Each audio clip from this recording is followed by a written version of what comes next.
on behalf of the advisory board, I have the pleasure of introducing our speakers for today, and that's Joanna Dunlap. And Joanna is actually here from University of Colorado, Denver, as a consultant.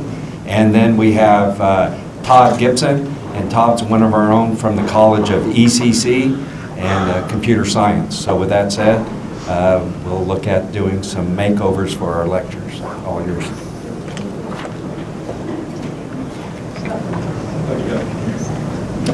Hello. So as the session implies, what we're going to do is talk about ways of kind of interrupting the standard lecture mode, things that you can throw in to get some more active engagement from your students, things that can be done off the cuff, and some things that perhaps require a little bit more planning.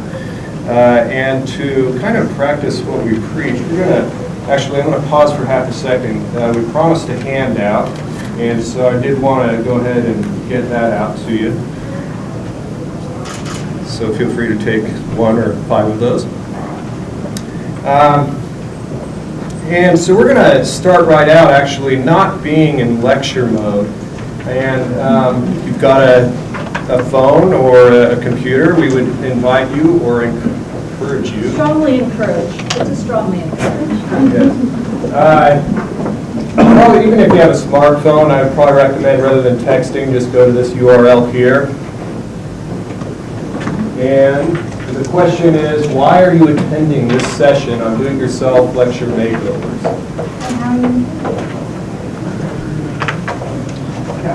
That one was snuck in by myself during rehearsal.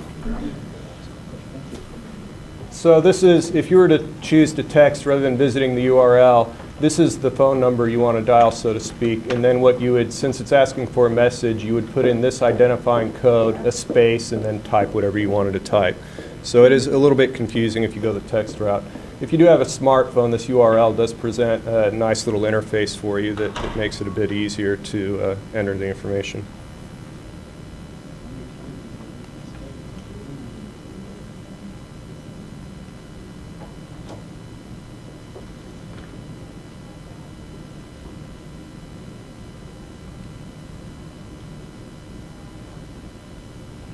Sorry about that. That's what this whole session is about, is actually how to enhance the engagement of students during lecture.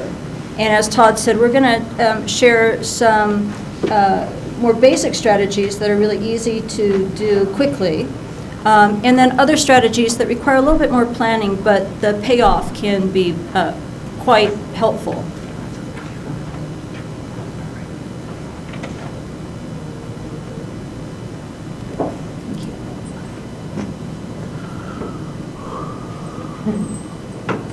Now, this has never happened in one of my lectures. And right now I teach so much online that I actually don't know if this is happening. But I really like this photo. And if you do a search in Google for students sleeping, there are lots of photos that reflect this. But the quote at the top is the one that I sort of want to focus on. And this is from John Medina. I don't know how many people are familiar with his Brain Rules book. John Medina is a developmental molecular biologist who wrote a New York Times bestseller book. So took what he was learning about how we learn and sort of presented it in a really user-friendly way for folks that really is quite consumable, and I actually, in fact, use this book as a text with my students. I love it that much. And this is one of his 12 principles around how to survive and thrive in work, home, and school. And that is that people don't pay attention to boring things. And so when you think about what we do in a classroom, we're really trying all the time to make sure, not so much that we're entertaining, but that we're engaging students so that they're attending to the content that we're sharing. They're processing it in a way that helps them remember so they can apply it later. The other thing about this and the sleeping student that I sort of wanted to play with is that sometimes it has nothing to do with boring when you think about it. It has to do with things like the time of day that we may or may not have control over. John Medina talks about that actually in this book as well, that there are certain times of day where our brain just goes in shutdown mode. And any guesses of what time of day that is? It's after lunch, and that critical time. And it can vary, but it really is that after lunch time until sort of late in the day. And the other thing that could influence that is that even a lovely space like this, looking outside, the environment could be a distraction to us. I think about my own students, and I know that you all have this issue here as well, is that we have students who are balancing school and often work and personal commitments, and so there's a lot going on for them. So there's lots of distractions, lots of opportunities for them to disengage during any learning activity, and maybe most often during a lecture activity. Now, one anecdote, of course, is to be a brilliant, dynamic presenter and storyteller. And so these are a couple of examples. Steve Jobs and Jill Bolt Taylor. How many people are familiar with Jill Bolt Taylor? And I'm familiar with her because I'm a TED Talk addict and have to watch them daily. And Jill is one of those people who, although her TED Talk is a few years old, that she consistently is in the top 5 of most viewed TED Talks, along with Sir Ken Robinson, who talks about creativity and the lack of creativity in school. But she is a great storyteller, and that presentation is about her experience as someone who studies the brain having a stroke and her process of that, and a brilliant storyteller. And then we're certainly familiar with Steve Jobs and what a great presenter he was, and with all of the resources that are available online that continue to share his presentation, continues to be an inspiration to presenters. But really, there's the rest of us. I am neither of those. And this gentleman is Dr. Eric Mazur, and we're going to share a video clip from him in a few moments. But Dr. Eric Mazur is a professor of physics at Harvard University, and he had an epiphany and started going around the world lecturing on his confessions of a converted lecturer. And so I want to share a clip of his because he's sort of inspiring as like all of us, like most of us, I should say, who maybe are not really amazingly dynamic presenters or great storytellers. There's still hope for us.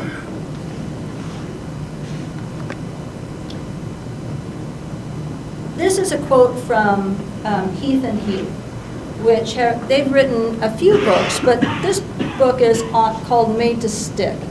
And what this book describes is if you want your message to be sticky so that it's memorable, people can call it up when they need to and apply it, what are the characteristics of the message, whether it's in a classroom setting, marketing, so on. And they talk about things like being simple, being concrete, credible, stories, the use of stories, the use of tying into people's emotions, and they talk about the unexpected and how powerful the unexpected can be. And this quote is about breaking that pattern. And with lecture, what happens is that we, as lecturers, get into a pattern, but students who are attending to the lecture also experience a pattern. And if we don't break that pattern, it can be hard to continue to attend, hard to continue to engage. The diagram below is actually not from Heath and Heath. It's from David Cole, who developed the model of experiential learning. And I wanted to share this because the way he described what might happen in a classroom experience is that you might think of what happens over a week or even within one classroom period as trying to help students go from concrete experience to reflective observation to abstract conceptualization and then active experimentation. And talked about how some of those things might happen in a classroom, but some of them might happen as homework and so on. But a number of years ago, authors Finneky and Dixon took David Kolb's model and they applied it to post-secondary education so that they could provide examples of how that framework would look in various disciplines, classroom settings. And the reason I wanted to share this with you is that I wanted to point out the things that are in the center happen to be about lecture. The reason that's important is that you'll notice what they did with that diagram is that they show student as receiver, not passive. Students aren't passive during lecture, but student as receiver versus student as actor.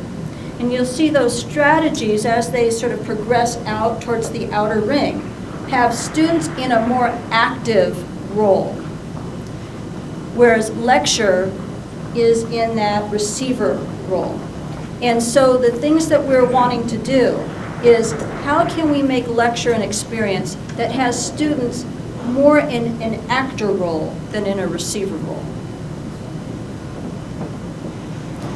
So first, Todd and I wanted to share some of the basics. These are the things, and they're included on the handout as well, but these are the things that you can do without quite a lot of planning. They're things that you can, if you decide that you want to do them, you can implement them immediately. And the first thing has to do with relevance and accountability. And I think often, at least working with my own students don't always understand how the lecture content is relevant to them, whether it's professionally or whether it's on how they're being assessed in the course even. And so helping them see the connection. The reason we're presenting this material today, the reason I'm covering this topic today, is because in 2 weeks' time, I'm going to be asking you to complete a midterm exam where there will be an essay question on this. Even something like that helps click for them. Oh, the reason I have to attend is because there's this relevance piece. And also, I'm going to ultimately be held accountable for knowing the content of this lecture. I think that accountability piece is very important to think about in terms of your own style as an educator and how you wish to hold students accountable for being in a class session with you and attending to a lecture. For example, some strategies that Todd and I have used around accountability have been to inform students in advance that they will be quizzed at the end of a class session on the content of that lecture. We've also used things like 1-minute papers, which we'll talk about later, as well as having them take notes and then collecting those notes to help guide not only note-taking, but to reinforce that we are paying attention to whether or not they're attending lecture and that they're processing the content of that lecture. So those types of things are really very important, and sort of reinforcing that throughout the semester, the importance of the relevance piece and holding them accountable. The second item has to do with note-taking, and in my experience, and I'm a challenged note-taker as well, that I think students don't always know how to take notes. Or if they know how to take notes in one topic area or one discipline, it doesn't always translate well to a different discipline. And so anything you can do to help them know how to be effective note takers, and that can be done through modeling by sharing your own notes or sharing examples from exemplar students who have done well with note taking.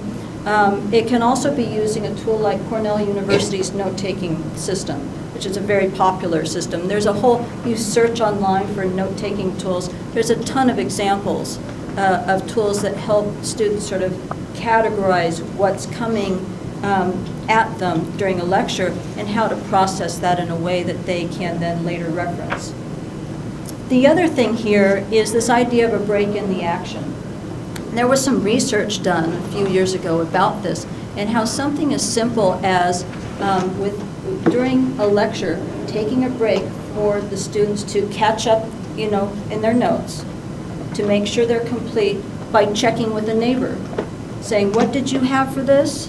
And just having that opportunity to confer helps make sure that students are processing their notes and making sure that they're more complete. And that break can also help with getting my attention again, because a lecture can be at one level, that activity is at one level, anything I can do to break that up is very helpful.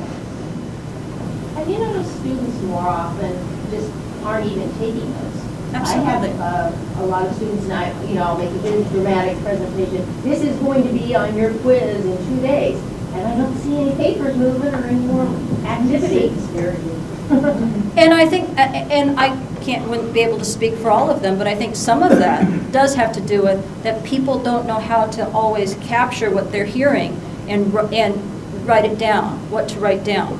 And I think that even saying, I'm going to say 3 points about this.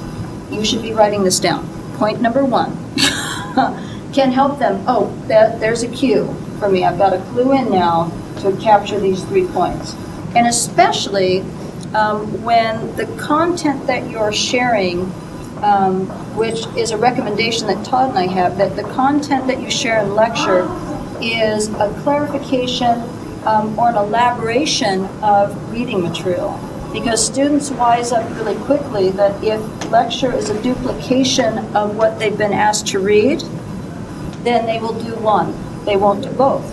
And that's an efficiency issue. I mean, I'm the same way. I do that too. If I know that I have 2 different ways of getting the same information, I'm going to select the way that is most efficient for me. And so, so helping them know this is different than what's covered in the book, and this is why.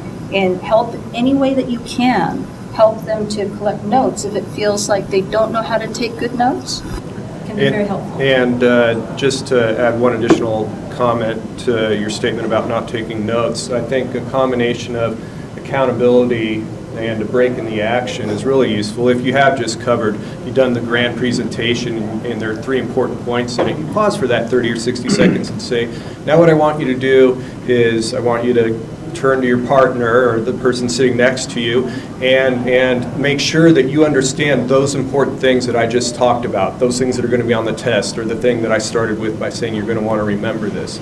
And so it gets the accountability. If you do that once a lecture, once a week even, there might be a little more, they understand there's going to be a little more accountability to their peer next to them, and so you might over time get more attention to the note-taking.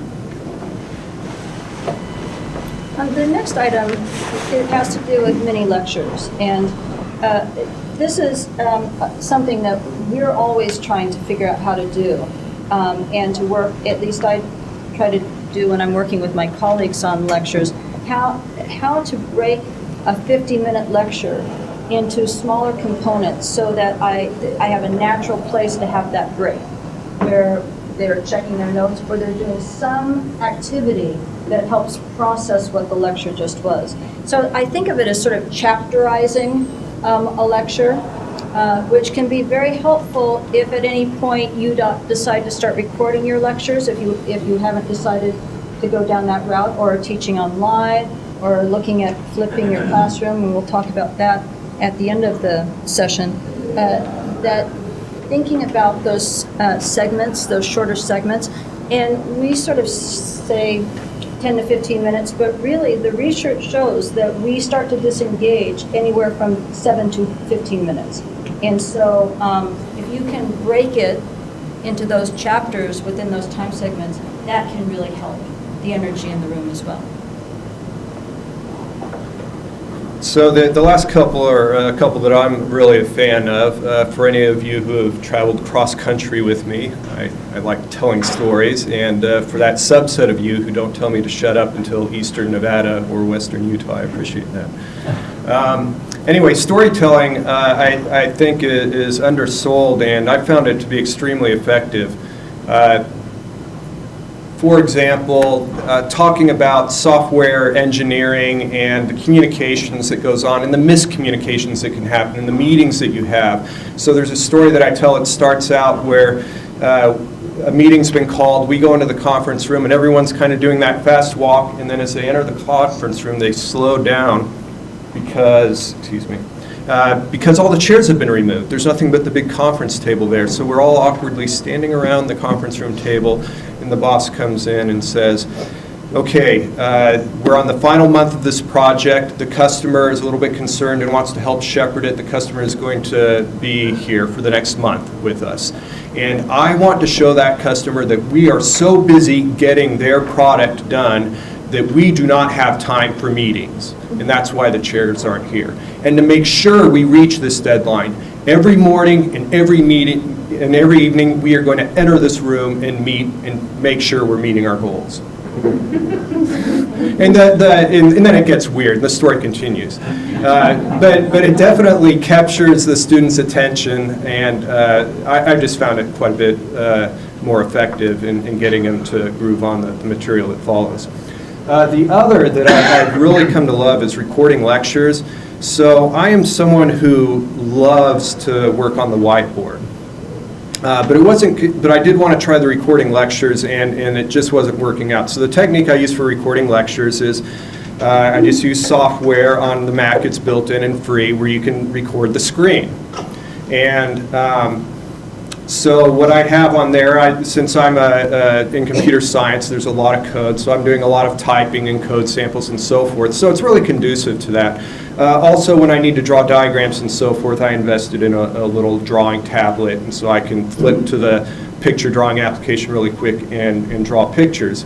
What I think makes it really, there are two things that make it really effective. One, just at a generic level, in the Blackboard Learning Management System, I go ahead and I post those videos within 6 hours of the class. The second thing I do is I teach them how to effectively use those. So although they're somewhat useful to watch the lecture again, or if for some reason you didn't show up for class seeing the lecture that way, I also note to them that the current time is on the menu bar, right? I'm recording the entire screen, and so I have the time up there.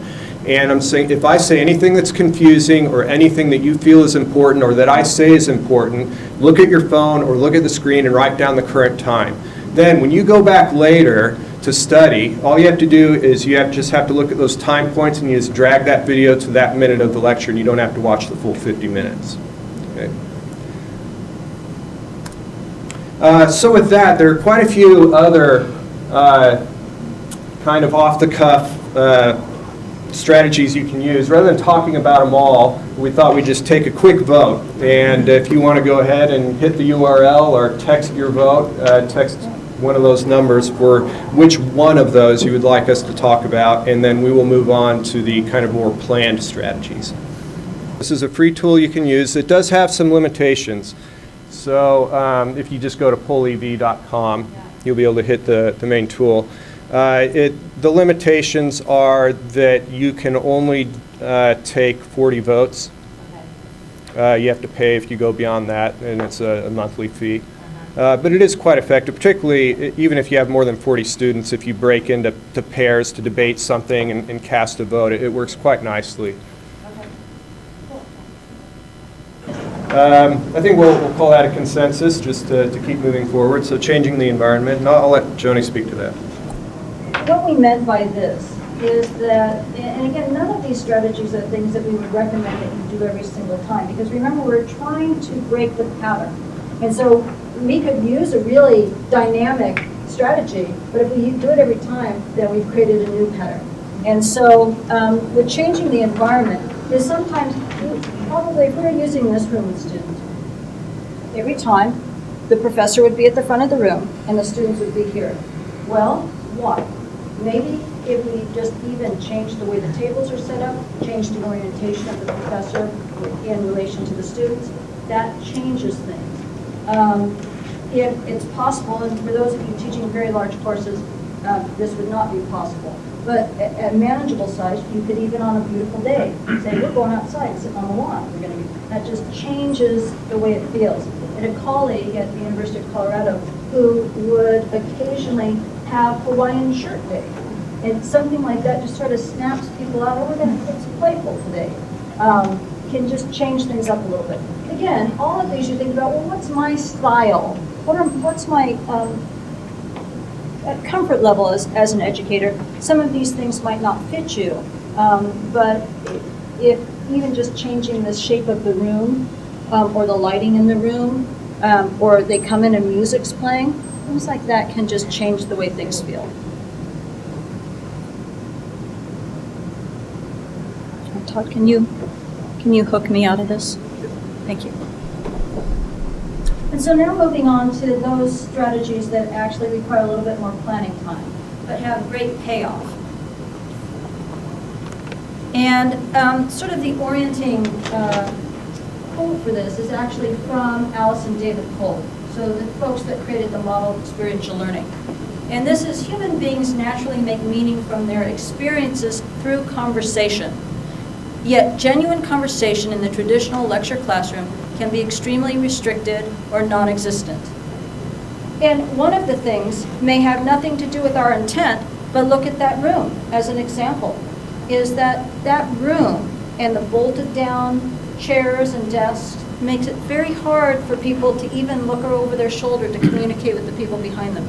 So keeping that in mind, these strategies actually are looking at how do we create a more conversational aspect to what we're doing with lecture so that we get closer to this idea, and also are moving students out from receiver to actor. And Todd, this is where I'd like to play. The first one has to do with think, pair, share. How many people are familiar with that strategy? Everyone is. I'd still like to share, if you don't mind, this clip from Eric Mazur, because he uses think, pair, share with very large lecture courses in physics at Harvard. But he's also wrapping some other nice strategies around it that have to do with the use of technology. And so I think hearing from him actually is a nice way of talking about this strategy. Okay. And that might not be possible. So. My only question is how loud the audio will be. I am plugged into the system. We will find out. Professor Eric Mazur teaches physics at Harvard. Over the years, he discovered that students in his introductory physics course were passing exams without having understood the fundamental concepts he was trying to teach. In response to this problem, Professor Mazur developed a variety of interactive techniques linked to each other in ways that help his students learn basic concepts far better than before. Requiring students to read, think, and reflect before the lecture is the first step in Professor Mazur's interactive process. He also uses the course website to monitor their learning and communicate with his students. I don't go into the classroom lecturing on what I think they need. No, they tell me what it is that they want me to cover. It was helpful for Professor Mazur to answer those questions that we had, and sometimes it didn't feel embarrassing at all if he addressed your specific question because the whole thing was anonymous. So the idea is to teach by questioning rather than telling. I will talk a few minutes and then put on the overhead projector a question, and then I tell them take a minute to think about it. They think about it. And after they've thought about it, I need to get some feedback on their answers. So turn to your neighbor and see if you can convince one another of the correct choice. Right. It goes out of the page and the top goes in, so they cancel each other out. There is a torque. There is a torque. How do you know that? And B is down, so the force at the bottom would be clockwise. And in a sense, this process, this engagement, this teaching by questioning rather than by telling, forces students to develop these models in the classroom. I think the lectures were really good, and it worked out really well, the idea of everyone teaching each other. And we soon realized that, yes, we were picking up the material faster than we had in the previous physics course that we had all taken. You can forget facts, but you cannot forget understanding. And that's actually exactly what I would like to achieve here. I want them to understand the subject so that they know it for the rest of their life. And keep in mind, he has hour-plus long lectures online about his confessions of being a converted lecturer. But having the audience response system piece of this has been a huge part of his conversion. And our use of Poll Everywhere, for example, is a way of doing that, having that feature of an audience response system without committing to iClicker or so on. But also, I've even used had students bring in red, yellow, green cups, and so with multiple choice questions, have them vote at the front of their desk using a colored cup, for example. And so there's different low-tech to no-tech ways of achieving the same type of thing. The power, Eric Mazur talks about the think, pair, share, and the power of that strategy is in the pairing. It's in the conversation that happens. So after I've thought about the question that's being asked, and I've done my own individual processing and committed my response, the power, the learning, according to him, unless there's a deeply rooted misconception about something which can happen in the sciences like physics, it's in that trying to convince my neighbor of my response versus his response, that my response is correct. That negotiation, that conversation is where the power is. And so that's what makes that strategy so effective. He is still lecturing, but there are many lectures broken up with those question techniques and that conversation that students are having with each other.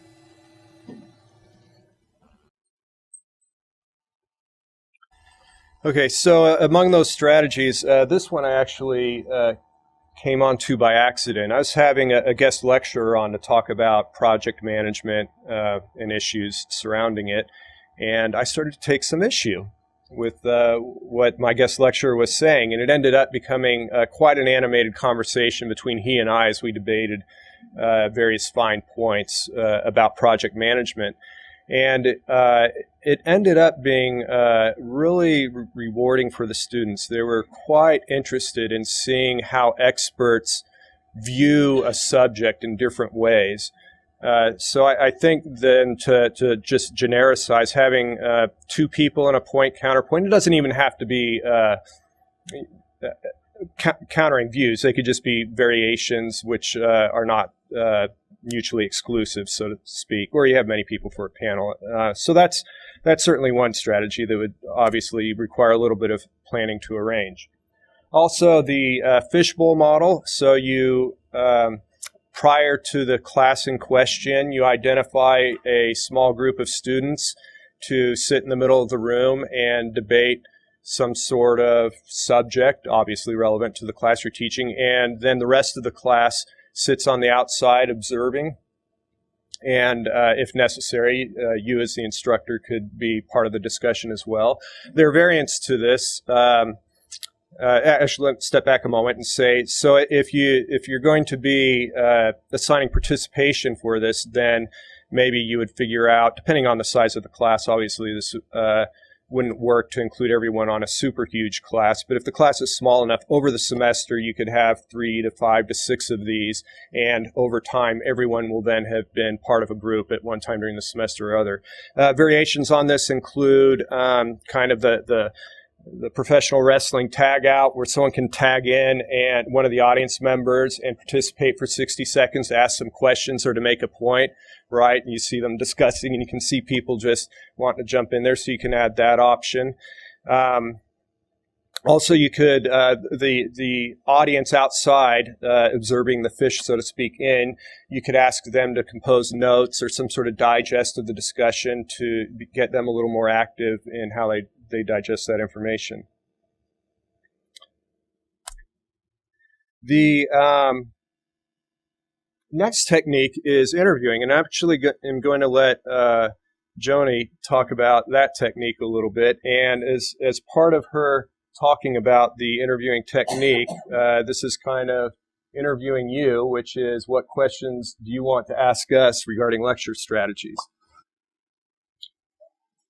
Again, because we're trying to move students from receiver to actor in a lecture structure, the idea of an interview is to have students develop their questions that they ask you. And Eric Mazur talked about this in his clip, that he doesn't go into the lecture assuming what he should be lecturing about. It's based on the questions that he's received from students that help him determine what he needs to cover within that lecture. The misconceptions, the things that need elaboration, the things that need clarification. And so that's this technique. So it's not, again, it's not removing the commitment to lecture. It's just shifting who is helping determine what is covered during the lecture.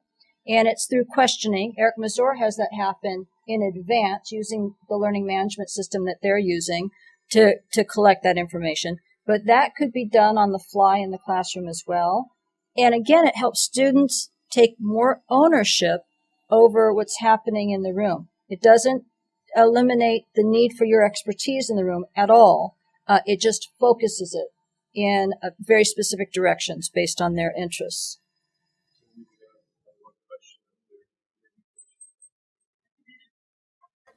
Now, I think this is a culture issue that you have to think about not only for your students, but the type of classroom culture that you're interested in creating. This is not a good fit from my style, but I have witnessed a colleague in construction management at the University of Colorado who did this so well and so seamlessly, and it was part of a preparation for the profession as well, that this was a way that when you were working with customers and clients that you would be called on specifically at any point within a negotiation, within a discussion, to answer a question or to provide support for a recommendation that you're making, that he was reinforcing that with this technique. The nice thing about it is that it sort of reinforced that even in a very large lecture space, which is what he was working in, that he knew people's names and he was tracking who he was asking. Now, he created a culture within that space that if someone didn't know the answer when they were called on, then they could lean over to neighbors, or neighbors would actually offer comments that would help that person be able, or if the person sort of was allowed to say, I prefer not to respond to that question. I'm not prepared to respond to that question. And he would move on. But it was very effective. Not my style, but was very effective for him. And again, it sort of created a personalization. See, that's a very good question. I like this question about should all students participate even if very shy. And I'm going to use the word culture again, but in a different way. I know that here you have a lot of international students, just like we do at the University of Colorado. And not all cultures are comfortable with that sort of interaction in a classroom. In fact, in some cultures that's seen as disrespectful. And so knowing who your audience is, I think, is very important. And offering other ways for those students to participate. So again, looking at Eric Mazur's example, students who may be shy and speaking out in a classroom setting may feel very differently about contributing to a discussion if that discussion is online. And so offering a variety of ways for people to interact with you and interact with the content can help even the shy people or the people who maybe English is their second language, and so there's even a barrier to being able to respond quickly in a classroom setting, that you give them options where they feel like they're also processing and contributing equally. And just as a postscript to that, just to throw out another strategy, what we're doing right here is anonymous. So those shy students may be much more likely to ask an interview question if their name isn't attached to it.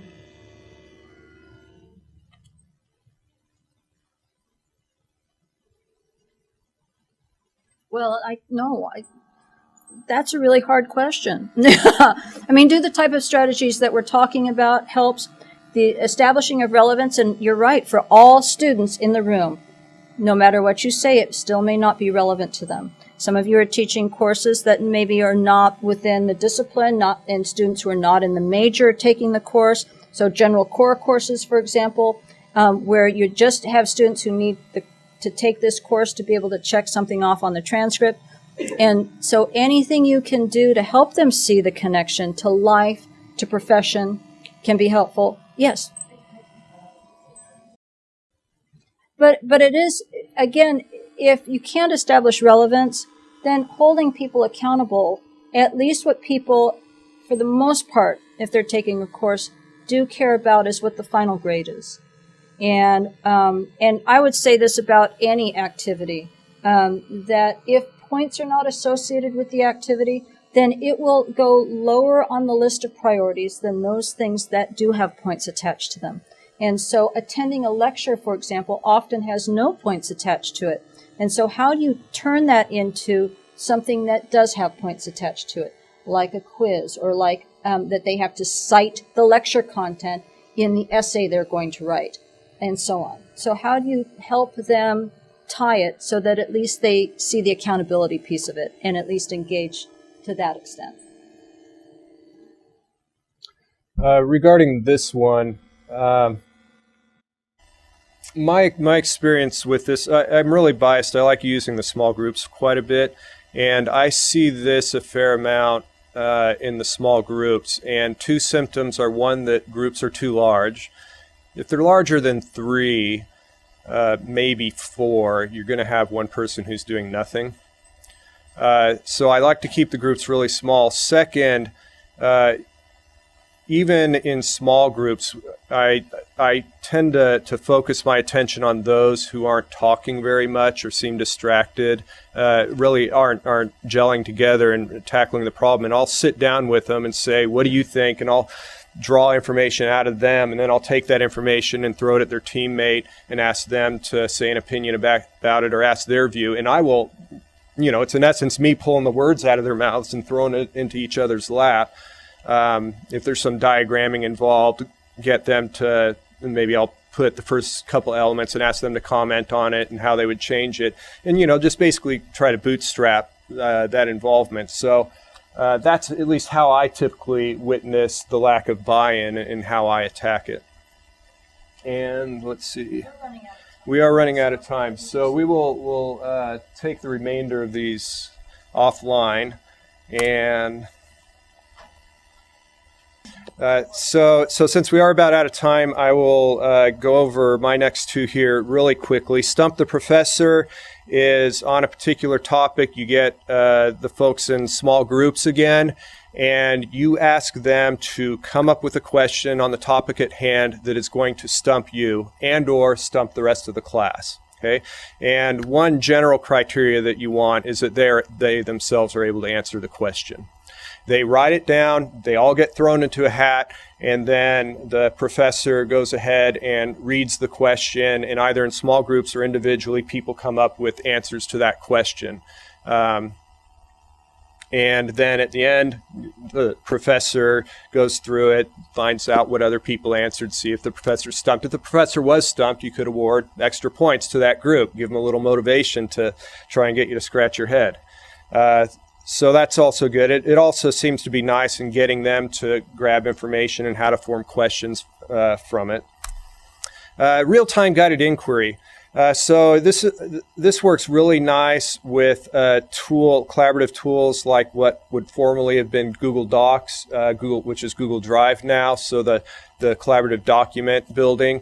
You take that document, you project it at the front of the room, and then you break, again, groups seem to work best. You break people into groups, and depending on what the topic is, let me pick something out of computer science, the Cuban Missile Crisis. Okay, I want you to tackle the Russians' perspective. I want you to tackle the American perspective. I want you to examine what was the result due to Khrushchev's meeting with Kennedy prior. How did that affect what transpired during the missile crisis?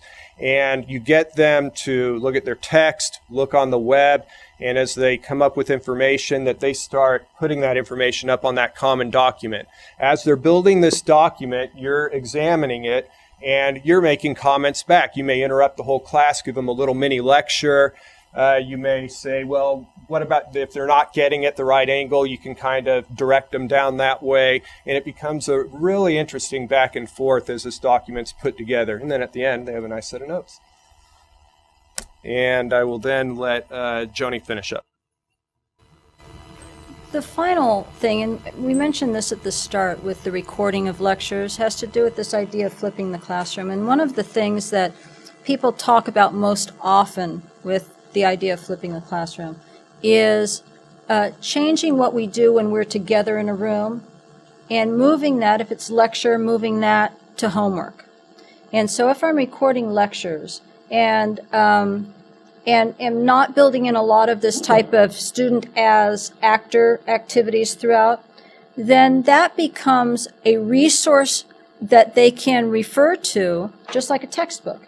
And if so, then why not make those lectures available to them as part of their homework? So they're reading primary resources, they're reading the textbook, they're reviewing this lecture, and then when they come to the classroom with you, you actually have them as actor, you have them in action mode, in that active experimentation phase that David Kolb describes in his model of experiential learning, where they're actually applying those resources, bringing them to bear on actual activities, maybe case studies, problem-based learning types activities, and so on. And so that's sort of an easy way of thinking about this flipping the classroom idea. There's a lot more to it, but that's a nice starting point. And it may be that you wouldn't flip your entire course, but you might flip certain parts of your course where you're thinking for this topic or for this segment, we're going to make the lecture part of what happens as homework, and here's how I'm going to hold you accountable to actually attending to it as homework. And then when we are together in a classroom, we're going to be working on case studies. And so that's an idea for you to think about. Todd, because of the time, I think that we should skip that. But one way that I would end a session like this, and I apologize for the timing, is that this is a great time to do something like a 1-minute paper, which is at the end of a lecture. I want to create some sort of summary so that students don't just walk out of the lecture not having some tidiness to the end of it, that they walk out thinking, that's what we just did together. And a 1-minute paper is really just having them take out a piece of paper and asking them, what were the main ideas of the lecture today? And the second question could be something like, what points still need clarification? And have them turn that in. That tells you who was in the room. That's one thing it does. But it also tells you, are people getting what I'm covering in lecture? And what are the things that they still don't understand? That when I come back with them for the next lecture, we'll start with that piece. So that's a way of them summarizing what's just been achieved in that time together as well. And so, as we said, we don't have time to do this, but just to let you know, our 1-minute paper assignment to you all was to ask, why are you attending the, or excuse me. That's not it. Oh, it's gone. Oh, I was going to ask you which unplanned intervention were you going to try in lecture? What planned one were you going to try? And just see votes. What are people gravitating to? So that's kind of what we were thinking of to finish this off.